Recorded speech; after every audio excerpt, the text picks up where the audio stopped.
आणि बारामतीत गावभेटी दरम्यान अजित पवारांनी युगेंद्र पवारांच्या उमेदवारीवरून शरद पवारांना टोले लगावले।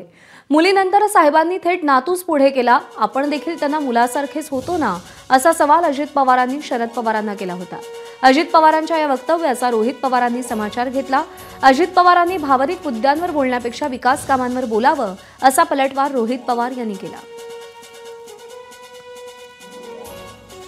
आता काही जण वेगवेगळे लोक भेटतात, सांगतायत की आता सुप्रियाच्या वेळेस पण सांगायचे साहेबांची शेवटची निवडणूक आहे, सुप्रियाकडे लक्ष द्या, तुम्ही लक्ष दिलं तो तुमचा अधिकार आहे, मला काही म्हणायचं नाही।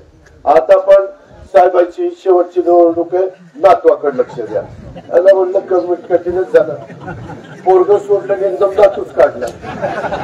म्हणजे मी मुलासारखाच आहे ना, पुतणे असलो तरी मुलासारखाच आहे। आणि माझ्यात काय कमी आहे, मी काय कमी केलेलं आहे?